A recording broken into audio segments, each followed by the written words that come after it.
1, 2, 3, 4. Turn it up, cause it's getting heavy. I know a place. And this how we gonna do it. Get on up, make it better.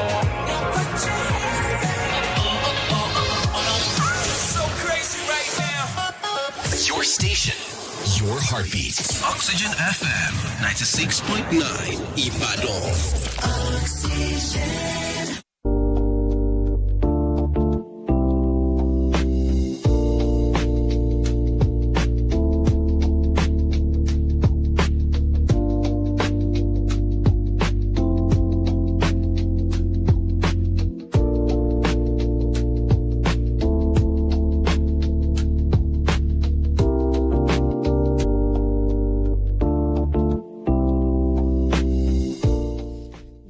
Wonderful listener of Oxygen 96.9 FM, Knowledge Hub, situated at plot 121,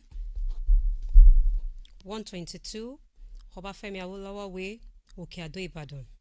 Welcome to another exciting, educative moment on your favorite station, Oxygen 96.9 FM, where we inform, inspire, ignite knowledge. My name is OLABISI ADEDEJI. I am delighted to welcome you once again to another interesting and educative section. I hope you enjoy our previous discussion on digestive system. In our last discussion, we introduced the digestive system and look at how the body takes the food in and begin the process of breaking it down. Today, we are going to continue from where we stopped and taking a closer look at what happens to the food after it leaves the stomach. However, have you ever wondered what happens to the food you eat after swallowing it? How does the food becomes the energy you use for work, think, and to carry out your daily activities?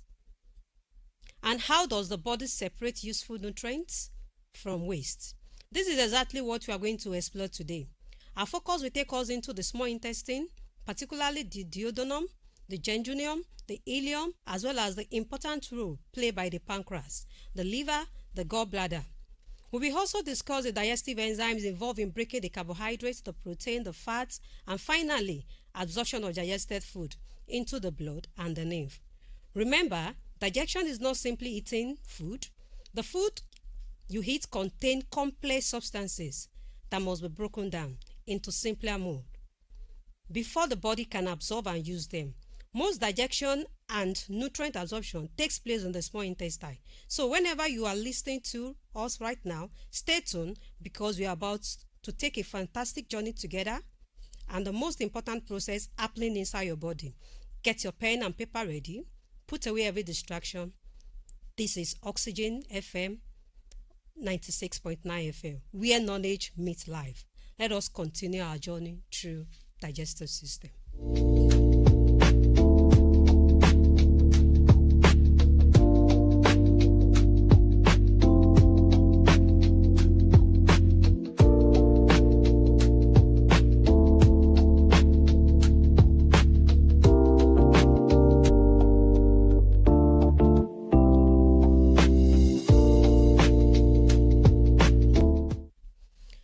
Once again, we're about to start. Don't forget we've done a lot of things under this topic, so we move exactly to where we stop because of our time. So we are starting at the small intestine. Now when we talk about the small intestine in the previous class, that is where I stopped. I told you that is a narrow tube, and this narrow tube is coiled. It's where most digestion of food that you've eaten, that is where it takes place. Now, what are we saying exactly here? Most of the food you eat, they are complex, they are large, and they have to be broken down. So, exactly inside the small intestine, it is divided into subsections, which is the duodenum, the jejunum, and the ileum. We are going to be looking at them one by one. And if you are probably on the Facebook or on the YouTube or probably the Instagram page of the station, you could kindly join me there and see the pictures and the notes live so that it can make the class more interesting as well as more interacting. So let's continue. Now we are going to be looking at them one by one. The first thing we are going to be looking at is the duodenum. The duodenum. Don't forget, in the previous class, I told you that in some of your textbooks, the duodenum will be standing separate immediately after the stomach.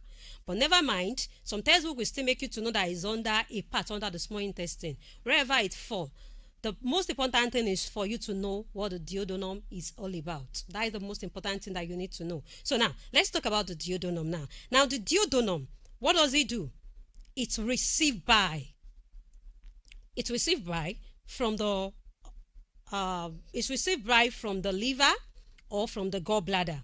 Now, another thing the duodenum does is that the duodenum produces pancreatic juice from the pancreas, and as well as it also produces intestinal juice from the intestinal organ. And most chemical digestion takes place in the small intestine. So now we want to look at if you can see the diagram there, you can see I have the liver there. You can see the greenish structure if you are watching with me live, and I'll prefer if most of you can go online and see it live so that you can understand. Now we see a greenish structure there. That is what we call the gallbladder. Now inside that greenish structure, we have a structure known as the bile. The bile is there. Now so we are going to be looking at this liver. As you can see on the screen, if you are watching with me live, you can see the liver there. So inside the liver, you have the gallbladder. Inside the gallbladder, you have the bile. So we are going to be looking at them one by one. Now let's quickly look at the liver. The liver is the largest gland in the body, in human body. And what is the work of the liver? It produces bile. And the bile is stored in the gallbladder. Looking at that diagram, that greenish structure that looks like a sac is the gallbladder that I am talking about. So now let's continue. Now, what is now the function of the liver? As you all know, that liver takes an important role in digestion, but at the same time now, it also has a specific functions. It has specific function it performs in the body. It produces bile. Like I said earlier, it produces bile. So I won't talk much on this because we are still going to talk about the bile. Now, it converts excess glucose into glycogen for storage. Now, let me quickly say a little thing about this. When you eat your carbohydrate food, you eat your fat and oil food, the end product of all of them all is glucose. Now, when you have excess glucose in your body, these glucose are not just used up at the same time, because most time you don't exhaust all the glucose. So the excess glucose now have to be converted by another hormone, which is known as what? Insulin. It converts that excess glucose, converts it into what? Into glycogen. So now look at the next one, converting glycogen back to glucose when needed. When you are now exhausted, probably you are fasting, probably you starve yourself, probably you stress yourself, probably you've not gotten enough food to eat at a particular time. Now, you have an excess glucose that has been stored in your body by insulin, that has been stored into glycogen. Now, that excess glucose cannot be converted back to glucose by another hormone called glucagon. Now, all these hormones I'm talking about now, they are not really here on the screen, but I'm just using it to explain for you to know that if you eat food, you don't use up the glucose at the same time. Then when you starve, that is where probably you starve or you fast and there is not enough glucose. You have a reserve glucose in your body.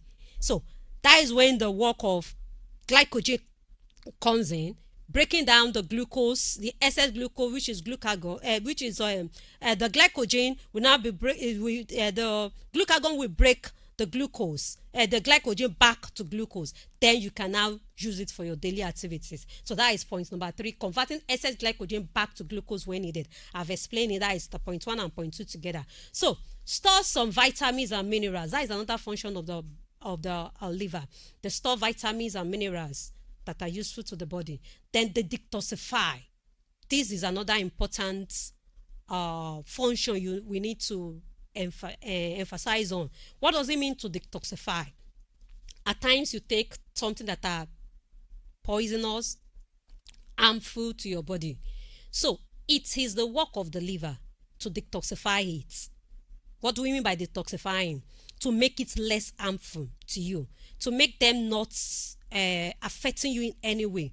But mind you, it gets to a particular time that once the liver is too weak or is fed up of you taking harmful substances all the time, the liver will not be able to detoxify the harmful substances again, and that is when some liver problems start to set in, like liver cirrhosis, like hepatitis, like liver cancer, all of that. And most of the things that causes all this is taking poisonous food or taking alcohol. So please, you need to be mindful of this. This is a topic on its own in SS300 homeostatics, and I believe homeostatics is also a topic that was taught here probably last week. Now, another one is dominating excess amino acid. What do we mean by that? Excess amino acids has to be broken down because not all of them are useful to the body. Some has to be eliminated out of the body. So that is another work of the liver. The another one is that it produces urea from excess amino acid. As you say, amino acid that are gotten from protein, as good as proteinous food is, it shouldn't be too much from the body because it contains urea and other harmful substances that are not useful by the body. So it is the work of the liver to break them down. It is the work of the liver to eliminate the ones that are not useful to the body. Then it helps to regulate blood sugar. Just like we have explained, when your glucose level is too much, it stores by an hormone called insulin. The insulin, then when you need glucose, probably starvation or probably you're fasting, it can be converted back again to glucose by another hormone called glucagon. So that is regulating it, making sure that the level of glucose you need is what is exactly available at that particular time. So now let's move on. So we've talked about the function of the liver. We are moving to the bile. Now, when we talk about the bile, now if you can see my structure there, you see the gallbladder, you see the bile, and you can see other structures labeled there. But I want to talk about the bile. Now, looking at that picture, you see gallbladder and you see bile ducts. But the structure we are talking about right now is the bile.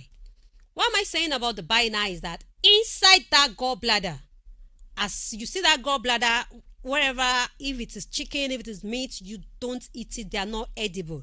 And you detach once you open up whatever you've killed that you want to probably you want to start eating or you want to start cooking, whatever. Now, as small as it is, if you allow it to get burst, it makes all the meat useless because it makes them bitter. You will not be able to eat it. So inside that gallbladder that you see inside it, that is where we now have what is known as the bile. Now, the bile is greenish yellow digestive secretion produced by the liver. It is stored in the gallbladder, and that is what I just explained now. Now, as you can see it now, what is now the function of this bile? The function of the bile is, one, it emulsifies fat into tiny droplets. Now, fat has to be broken down, and it cannot be done by itself. So the bile has to emulsify it, that is, it has to break it down to be useful. Now, it increases the surface area for lipase action. Now, lipase is an enzyme that acts on fat and oil. When we get to digestion of fat, you understand it better. So one of the functions of the bile is that it will increase the surface area available for lipase action so that digestion of fat can be possible. Then, point 3, it neutralizes acidic chyme entering the duodenum. Now, the acidic chyme has to be neutralized. That is, if they enter the duodenum the way as acidic as they are, it can be harmful to human. So now, another function of the bile is that those acidic chyme has to be broken down. That is, the food that you've eaten that has moved from the esophagus into the stomach. Now, then it was a solid mold. Is that food that we call chyme? We explained it in the previous class. Now, it provides an alkaline medium for intestine and from pancreatic enzymes. So now you can see alkaline medium, that means make the medium instead of being basic, instead of being acidic, it will now be in basic medium, so that the intestine as well as the pancreas can work. It emulsifies fat. Large fat droplets are broken into many smaller ones. That is, it will break down fat. So the work of the bile is to ensure that fat are broken down. So we are moving to the pancreas. Now the pancreas is also on the diagram I have there. When we talk about the pancreas is located near the stomach. It produces pancreatic juice and it contains digestive enzymes. Inside the pancreas, we have so many digestive enzymes in which we are going to talk about. So we have some important pancreatic enzymes. Now you can see there, if you are watching with me live, don't mind the numbering. It should be enzyme, food acted upon, and products. Enzymes, food acted upon, and products. So now the first enzymes we want to talk about now, all these enzymes we want to talk about now, they are being produced by the pancreas. So the first one is the pancreatic amylase. Pancreatic amylase. Which food does it act upon? Starch. That is your carbohydrate food. Now that starchy food will now be broken down in tomatoes. That is the product that you will get once the pancreatic amylase has acted on your starch. Don't forget, in the previous class I told you that starch, digestion of starch, which is carbohydrate, starts from the mouth. Now we want to look at the second enzymes produced by pancreas, which is trypsin. When we talk about trypsin is another enzyme that acts on protein. Don't forget, in the previous class I told you that digestion of protein starts from the stomach by two enzymes, which is reelin and pepsin. Remember, I told you pepsin acts on protein and break them into polypeptide, while reelin, I told you, it acts on milk, usually found in infants, which help in coagulation of milk in babies. So now, inside the intestine now, the small intestine now, we have the trypsin acting on protein.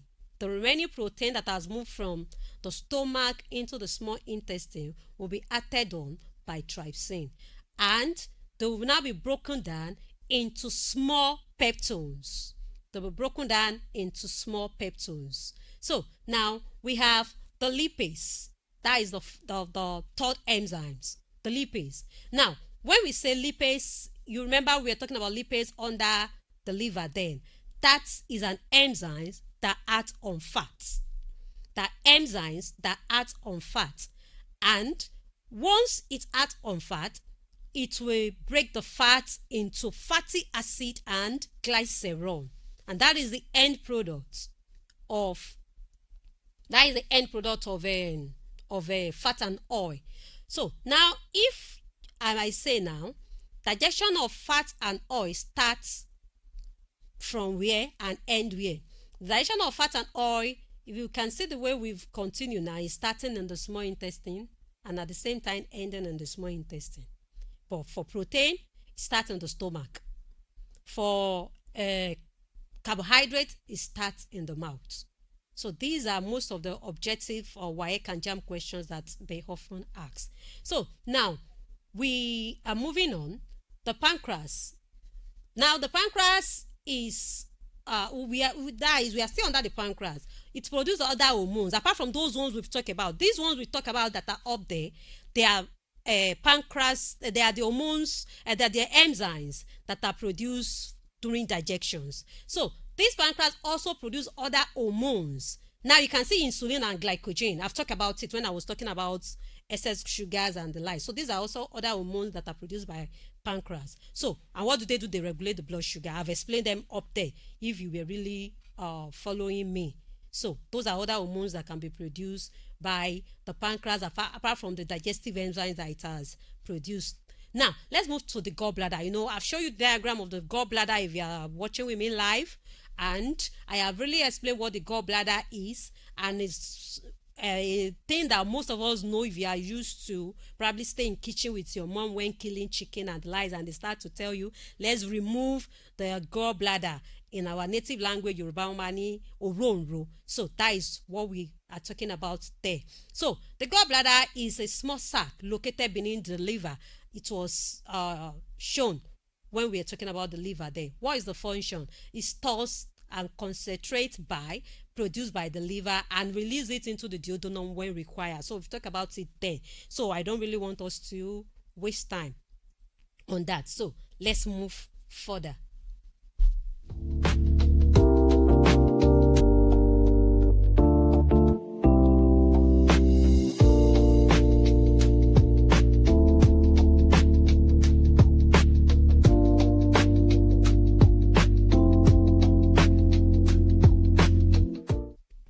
So, digestion of carbohydrates. You know, I told you that we're going to be explaining those classes of food one by one.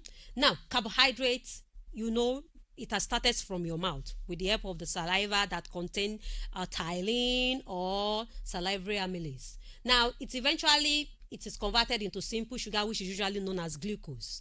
Now, in a simplified form, what is the sequence by which carbohydrate is being broken down? Starch. That is, the carbohydrate food can still be called the starch, even though we have, if we were to be in the class setting, you know, we have monosaccharide, disaccharide, and polysaccharide. And starch is one of the complex carbohydrates, which is a polysaccharide. So now, starch is let's say starch. It's broken down by it's broken down to maltose. Then the final product is broken down into what? Glucose. Now, amylase break down starch into maltose. That is starting from the mouth. In the mouth, you have salivary amylase or probably the ptyalin. Why? Maltase break maltose to glucose. Now, maltase is an enzyme. There is a difference between maltose and maltase. Maltase is ending with ASE. Now, mainly when we are talking about enzymes, anything that ends with ASE means we are talking about an enzyme. So maltose is spelled, for those that are only on the radio, that are not probably on the Facebook page or the Instagram page or YouTube. Maltose is MALTOSE. It is not an enzyme. Why the one that is an enzyme is MALTASE? That is an enzyme, and that is what I'm saying. Anything that ends with ASE is an enzyme. So it's an enzyme that is acting on the starch that has been broken down into maltose. So enzyme maltase, we had to on it and break it finally into glucose. That is what I'm saying. Now, don't forget that when we are talking about carbohydrates, if you do under the classes of food, we have disaccharide. So we have other enzymes that digest the disaccharide. We have the sucrase. Sucrase is an enzyme acting on sucrose. Sucrose is a disaccharide. Now, it will be broken down into glucose and fructose. We have another enzyme, lactase, that we add on lactose. It will be broken down into glucose and galactose. Now, if you are watching with me there, you see the illustration of those digestion of carbohydrate there. You can see the starch. You can see how it started with the saliva. You can see when it now gets to the intestine now, to the small intestine now, you can see that it is now the pancreatic enzyme that secretes, the pancreatic unit that secretes other enzymes that act on it. You can see the starch and the illustration, the amylase acting on it inside the intestine. You can also see the maltase, you can see the sucrase, you can see the lactose and lactase that is acting on each of them to produce the classes, to produce glucose. The end product of almost all the carbohydrate food is glucose, then mainly fructose and galactose.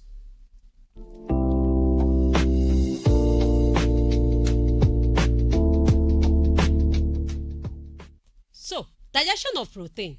Protein are large molecules. They are made up of amino acid. Now, protein digestion occurs mainly in the stomach and in the small intestine. I've explained this. Digestion of protein starts in the stomach and then ends in the small intestine in this sequence. Protein, it is broken down into peptide or polypeptide. Polypeptide is not on the screen though. Then with the help of pepsin. Now, in the small intestine, other enzymes are on it, which is the pancreatic enzyme. So there the protease continues digestion. Then we now have protein will now be broken down inside the small intestine into peptide and then finally amino acid. And that is when they will ask you what is the end product of protein, and you say the end product of protein is amino acid. So fat digestion. Fat digestion occurs mainly in the small intestine. I've told you that it starts in the small intestine, end in the small intestine. Now, what will happen once the fat is about to be digested?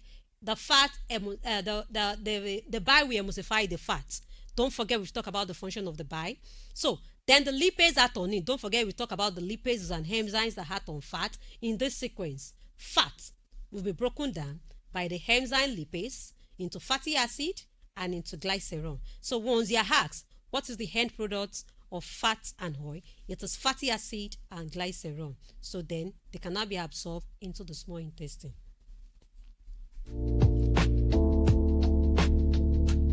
So here are the summary of the digestive enzyme. So we have enzyme source. Enzyme source, that is enzyme source. The first one is enzyme source and not number one, please. Then the substrate that it will act on. Then the product, that is what will you get at the end of it. Now, the first one is salivary amylase. I told you that in the previous class, and I told you that salivary amylase can also be called ptyalin. Now, this salivary amylase we had on the substrate that we add on it. The enzyme acting on it is the salivary amylase or ptyalin. The substrate is the salivary gland. We've talked about that in the previous class. Then, what is the product they are acting on? Starch or maltose. Don't forget, we've talked about that as well. Then pepsin. Where is the location of pepsin? Don't forget, is stomach. Pepsin is an enzyme. The substrate is inside the stomach. What products are they acting on? The protein and the protein, the peptone, the protein or the peptide. Now, the pancreatic amylase is found inside the pancreas. Now, here it's acting on the starch and the maltose.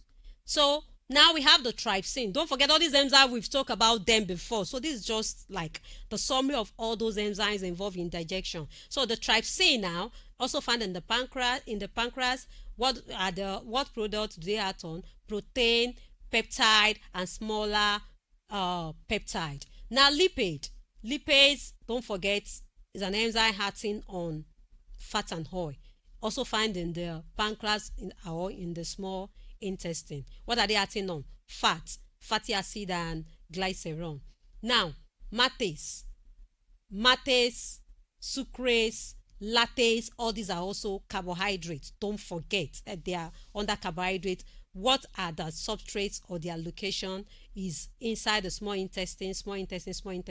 They are acting on maltose or glucose. The other one is acting on sucrose, glucose, and fructose. Lactase is the product they are acting on is lactose, glucose, and galactose. Then peptides.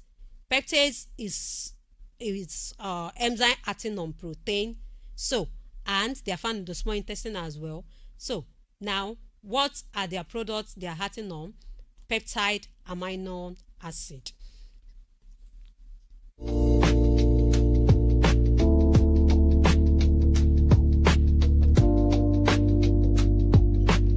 So I will call the studio line so you can call in at the same time we continue the class. So if you have any question or probably you want us to ask a question, so here are the numbers: 070 47 00 3969 or 070 47 00 2969.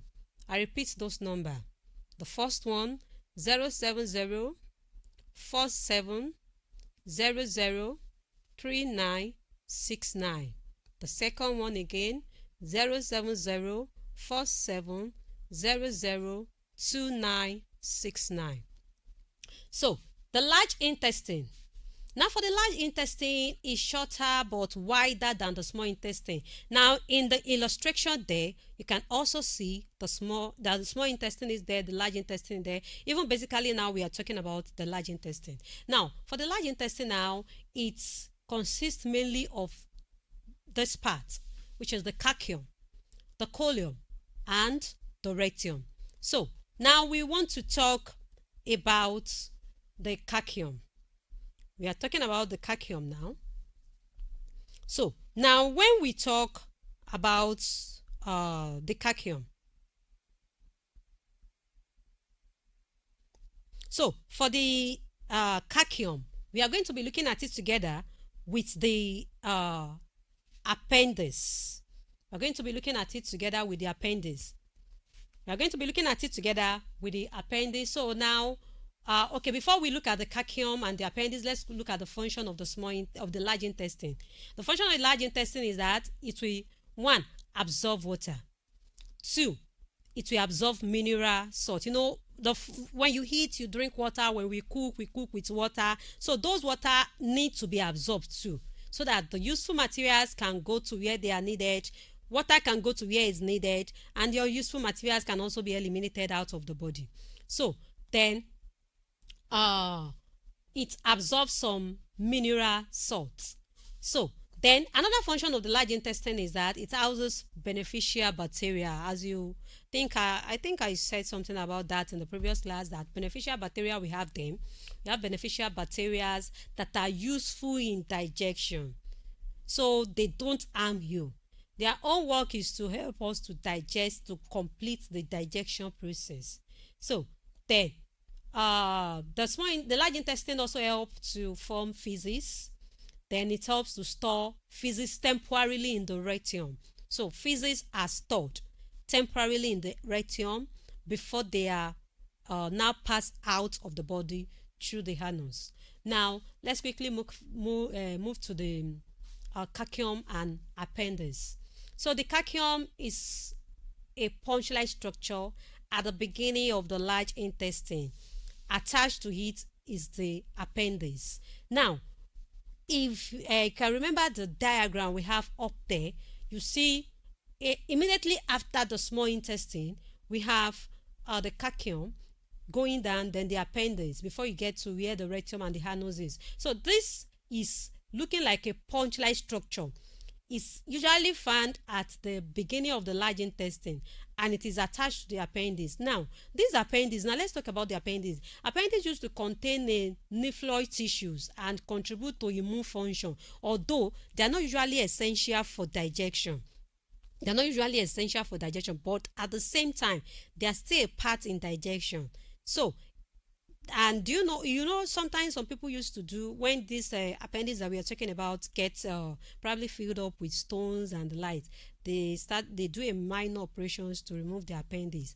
Now this appendix, even though it doesn't take much function, even some people even throughout their life, when they die, they don't even do this operation to remove the appendix. So but some people, they do it probably if you eat too much of stony food, so they get accommodated at the appendix, and by the time it gets filled up, that is when it triggers some pains and lies, and it can be cut off, but it can still be on your body throughout life without you doing any surgical operation if caution is taken, without eating stony food and the lies. So they are not really essential in digestion, even though they contribute to immune function and not really essential for digestion. So they are not really useful for digestion, but can still be useful. We are still expecting call. So probably you didn't get the number. Let me call the studio line again. 070 47 00 3969. I call that number again. 070 47 00 3969. The second line, 070 47 00 2969. So let's continue as we await our call from home. So let's move to the rectum. Now, the rectum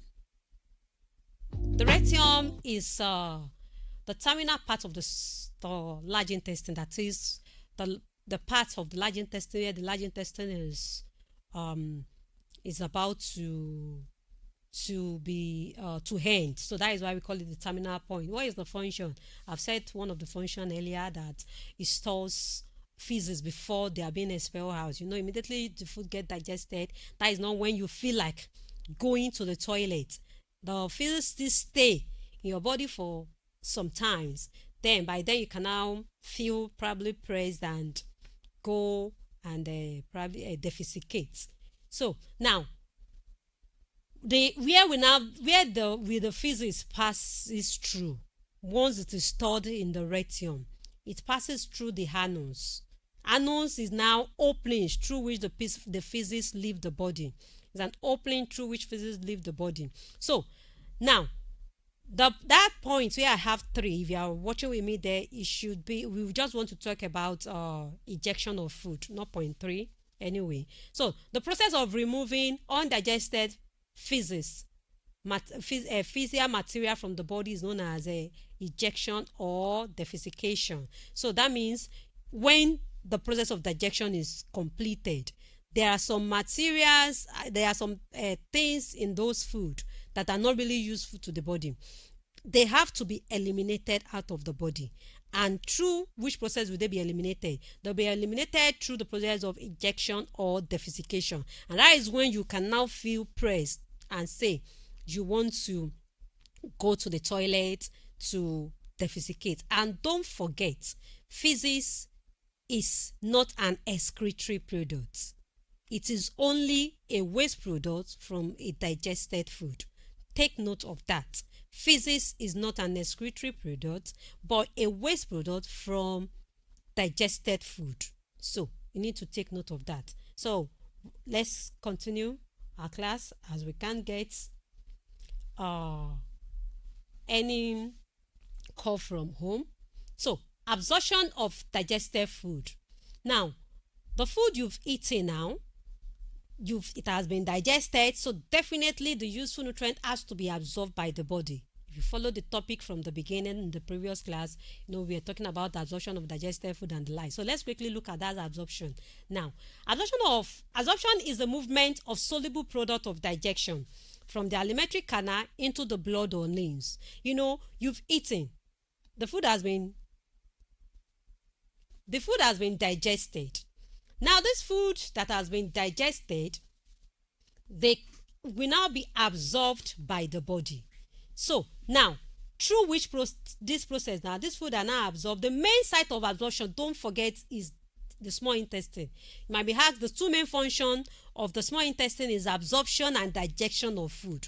We've talked about the digestion of food when we are talking about digestion of carbohydrates, of protein, and of fatty acid. Now we are talking about the 2 main important functions of a small intestine now, which is the absorption of digested food. Now, there is a way by which the small intestine absorbs this food, and there is a structure there which we usually call a finger-like structure, and that finger-like structure is called villi. Villi, singular, villus, VILLUS, singular, villus. Now, these villus that we are talking about used to be a network of blood capillaries. It used to be a network of blood capillaries, and in this villi, it used to have a lateral and it used to have an epithelial layer. Now, this network of blood capillaries has their own work that they are doing. This lattice is at this villi, the villi will also help in digesting other classes of food. They have the process where they pass through the blood capillaries, that is the carbohydrates and the protein. But the latte is the one that will absorb the fatty acid and glycerol. They don't pass through the blood vessel directly like that of the carbohydrates and protein.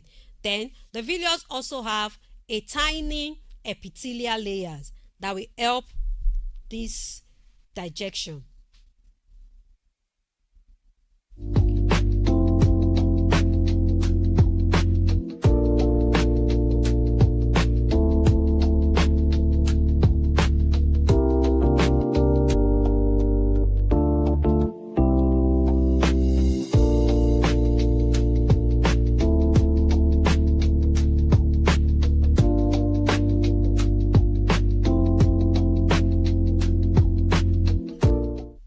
So, by this, we'll be bringing the class to a close by probably saying the summary of everything we've done so far. Don't forget, we started today's class with from the small intestine, and under the small intestine now, don't forget we are talking about the pancreas. We talk about the parts under the pancreas. We talk about the enzymes in the pancreas. We talk about the liver, the functions of the liver. We talk about the bile that helps in emulsifying fats. Talk about the gallbladder that produces the bile.